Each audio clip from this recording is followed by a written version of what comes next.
जो लोग मेरे इस चैनल पर नए हैं या फिर मेरा ये वीडियो किसी और सोशल मीडिया प्लेटफॉर्म पर देख रहे हैं, वो मेरा YouTube channel political Tamasha with doctor Arshi को सब्सक्राइब करके वहां पे लगी बेल आइकॉन को जरूर दबा दें ताकि आपको हमारे आने वाले हर वीडियो की अपडेट्स टाइम पर मिलती रहे। और दोस्तों, अगर आपको हमारा काम पसंद आता है, आपको हमारे वीडियोज अगर इंफॉर्मेटिव लगते हैं, तो आप अपने इस चैनल को सपोर्ट कर सकते हैं इसके पेट्रॉन बन करके। पेट्रॉन का लिंक इस वीडियो के डिस्क्रिप्शन में डाल दिया गया है, जिस पर क्लिक करके आप पेट्रॉन बन सकते हैं। और एक और तरीके से आप अपने इस चैनल को सपोर्ट कर सकते हैं, वो है इसकी मेंबरशिप लेकर के। और मेंबरशिप का लिंक भी इसी वीडियो के डिस्क्रिप्शन में डाल दिया गया है, जिस पर क्लिक करके आप अपने इस चैनल के मेंबर बन सकते हैं। तो चलिए आज के सियासी तमाशे के सफर को शुरू करते हैं।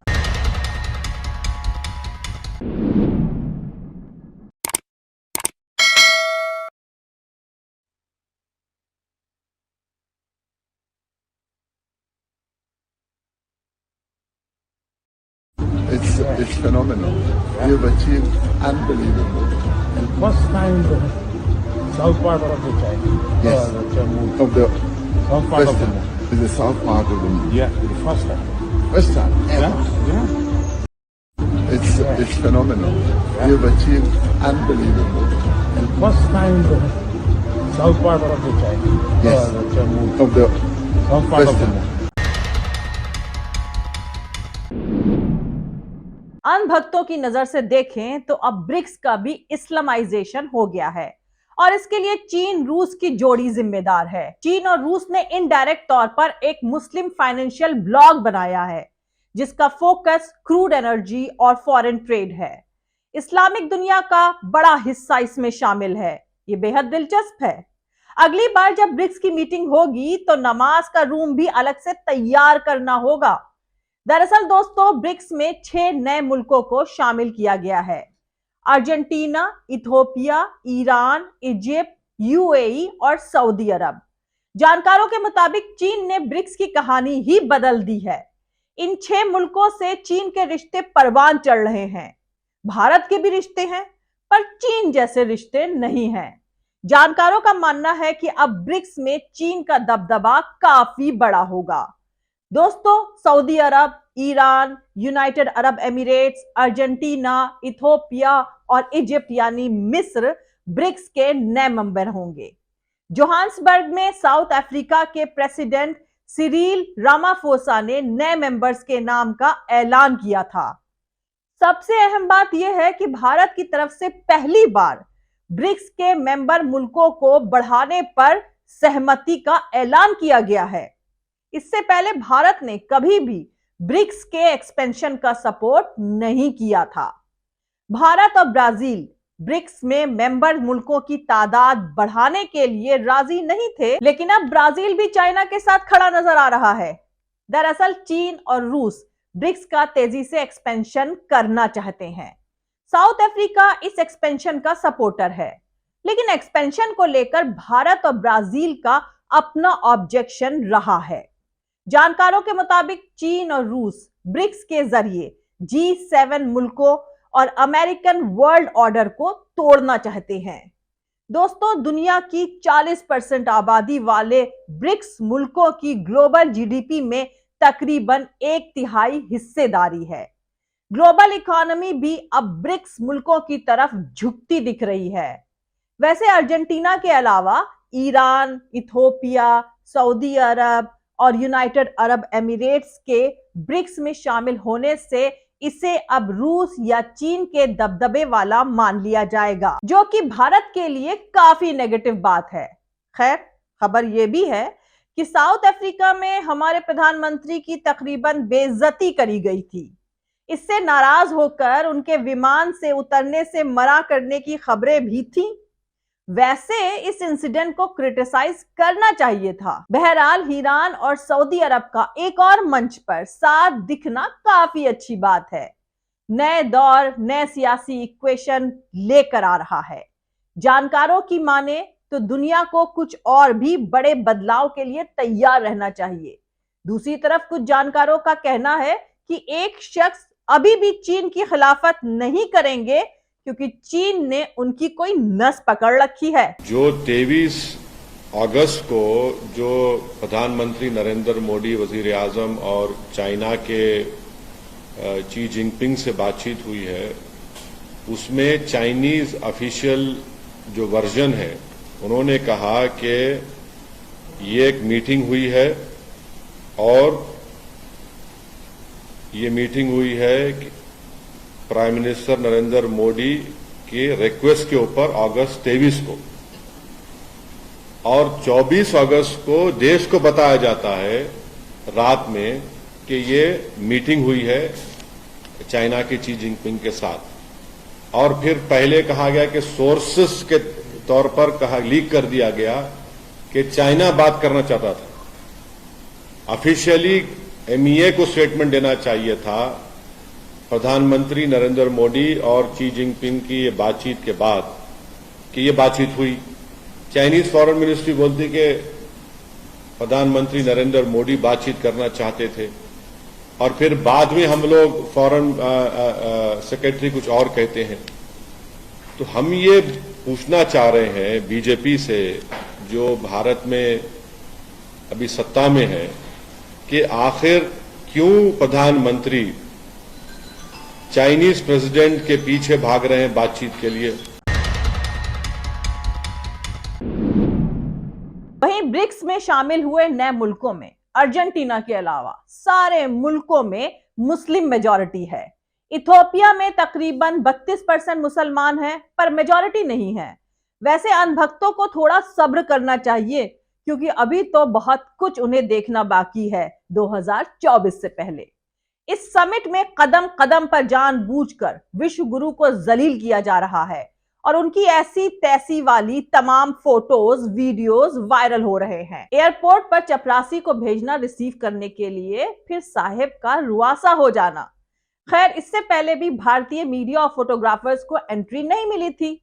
तब पत्तलकारों ने जुमलेंद्र से शिकायत करी तो जुमलेंद्र ओ माय गॉड कहकर निकल लिए थे। वैसे इस बार भी समिट में अंदर नहीं जाने दिया गया है पत्तलकारों को। हाथ में बंद बोतल पकड़ाकर वीडियो वायरल करना भी कांड करना है, जबकि मामूली से मामूली शख्स को भी होटल में वेटर बोतल खोल कर देता है।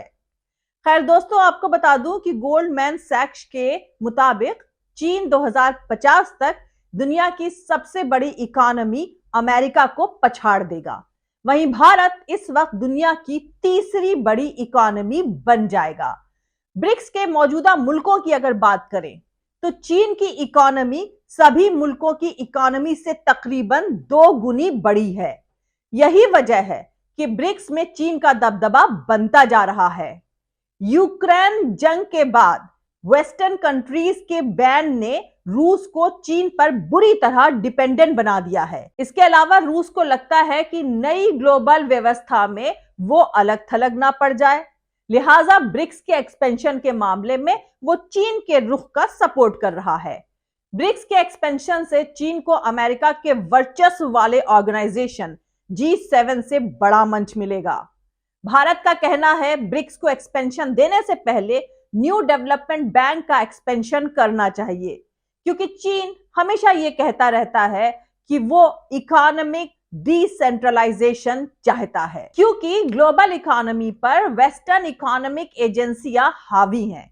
लिहाजा ग्लोबल साउथ के देशों का अपनी इकोनॉमिक एजेंसियां होनी चाहिए। भारत चीन को उसके इस कमिटमेंट की याद दिला रहा है, लेकिन चीन न्यू मेंबर्स को लेकर अपने रुख पर कायम है। दूसरी तरफ चीन पाकिस्तान को सीधे ब्रिक्स का मेंबर बनाकर भारत की तरफ से रखी शर्तों की अनदेखी करना चाहता है। भारत के लिए सबसे फिक्र करने वाली बात यह है कि ब्रिक्स के नए मेंबर्स बनाने की चीन की मुहिम में अब साउथ अफ्रीका और ब्राजील भी उसका साथ दे रहा है, जबकि पहले ब्राजील भारत के साथ खड़ा था।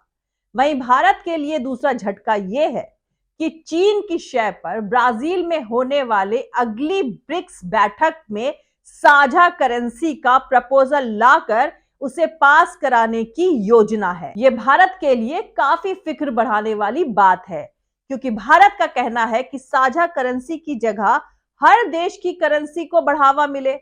दरअसल ब्रिक्स में शामिल सभी 5 मुल्कों का सबसे बड़ा कारोबारी सहयोगी चीन ही है। अगर साझा करेंसी में कारोबार होगा तो चीन का वजन बढ़ेगा और यह बात भारत के खिलाफ जाती है। इस साल रूस के फॉरेन मिनिस्टर सरगेई लावरोव ने भारत से रूबल रुपए में कारोबार को लेकर कहा था कि दोनों देशों की करेंसी में आपसी कारोबार होने की वजह से उनके देश के पास काफी रुपया जमा हो गया है। वो इतने रुपयों का करें क्या, क्योंकि इंडियन करेंसी इंटरनेशनल मार्केट में काफी कमजोर है। लेकिन जानकारों के मुताबिक इस बयान का मकसद कुछ और ही था। दरअसल रशियन फॉरेन मिनिस्टर खुलकर नहीं कह पाए, लेकिन वो चीनी करेंसी युआन के फेवर में बात कर रहे थे। दरअसल वो कहना चाह रहे थे कि युआन में कारोबार हो ताकि चीन को मजबूती मिले, इससे रूस को भी फायदा मिलेगा। कुल मिलाकर अलग अलग तरह से भारत पर दबाव डाला जा रहा है। रूस और चीन दोनों चाहते हैं कि पाकिस्तान को ब्रिक्स में मेंबरशिप मिले और साझा करेंसी में कारोबार भी हो। वहीं पाकिस्तान किसी भी तरह से ब्रिक्स का मेंबर बनना चाहता है और चीन ने अपने सदाबहार दोस्त के लिए पूरा जोर लगा रखा है। अगली बार जब ब्राजील में ब्रिक्स सम्मेलन होगा तो पाकिस्तान को मेंबर बनाने का प्रपोजल आएगा और मुमकिन है कि रूस में होने वाली बैठक में इसे मंजूरी भी मिल जाए। चीन पाकिस्तान को ब्रिक्स का मेंबर बनाने के लिए ग्लोबल साउथ का तर्क दे रहा है। उसका कहना है कि ग्लोबल साउथ और डेवलपिंग कंट्रीज को मेंबर बनाया जाना चाहिए। दरअसल दोस्तों, जो देश ब्रिक्स की मेंबरशिप लेना चाहते हैं वो उसे WTO, IMF, वर्ल्ड बैंक और UN जैसे वेस्टर्न कंट्रीज के वर्चस्व वाले ऑर्गेनाइजेशंस के ऑल्टरनेटिव के तौर पर देख रहे हैं। ग्लोबल साउथ के मुल्कों को लगता है यहां उनकी ज्यादा सुनी जाएगी। उन्हें दूसरे मेंबर मुल्कों के साथ मिलकर कारोबार, फाइनेंशियल मदद और इन्वेस्टमेंट हासिल करने के ज्यादा से ज्यादा मौके मिलेंगे। कई कंट्रीज वेस्टर्न फाइनेंशियल और सहायता एजेंसियों की कड़ी शर्तों से परेशान हैं, लिहाजा वो ब्रिक्स देशों के न्यू डेवलपमेंट बैंक की मदद चाहते हैं। अलग अलग मुल्कों ने ब्रिक्स की मेंबरशिप लेने की वजह गिनाई है। ईरान और सऊदी अरब जहां अपनी फॉरेन पॉलिसी पर अमेरिकी असर कम करना चाहते हैं, वहीं अर्जेंटीना का फॉरेन एक्सचेंज रिजर्व खाली हो गया है। कर्ज चुकाने के लिए वो IMF से $44 अरब का लोन लेने पर सोच रहा है। ब्राजील के प्रेसिडेंट लुइस इनासियो लूला डा सिल्वा ने अर्जेंटीना को मेंबर बनाने की वकालत करते हुए कहा कि IMF का कर्जा दम घोट देने वाला है। उनका कहना है कि ब्रिक्स बैंक इन देशों को आसान शर्तों पर कर्ज दे सकता है ताकि उनकी इकोनॉमी रफ्तार पकड़ सके। अफ्रीका की सबसे तेज रफ्तार इकोनॉमी इथियोपिया को उम्मीद है कि ब्रिक्स में शामिल होने से उसका इंटरेस्ट ज्यादा सेफ रहेगा। बोलीविया डॉलर पर डिपेंडेंसी खत्म करना चाहता है। उसका इरादा युआन में कारोबार करने का है, जबकि तेल और गैस रिसोर्सेज से lace Algeria new development bank, यानी इसे आप ब्रिक्स बैंक भी कह सकते हैं, उसका मेंबर बनना चाहता है। अल्जीरिया इसके जरिए अपनी इकोनॉमी को डाइवर्सिफाई करना चाहता है, साथ ही वो चीन से अपनी पार्टनरशिप भी करना चाहता है।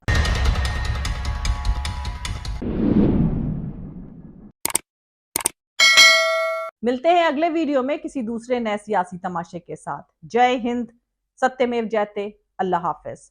दोस्तों, हमारा पूरा वीडियो और दूसरे और वीडियोस देखने के लिए हमारा YouTube channel political Tamasha with doctor Arshi को सब्सक्राइब करके वहां पे लगी बेल आइकॉन को जरूर दबा दें ताकि आपको हमारे आने वाले हर वीडियो की अपडेट्स टाइम पर मिलती रहे।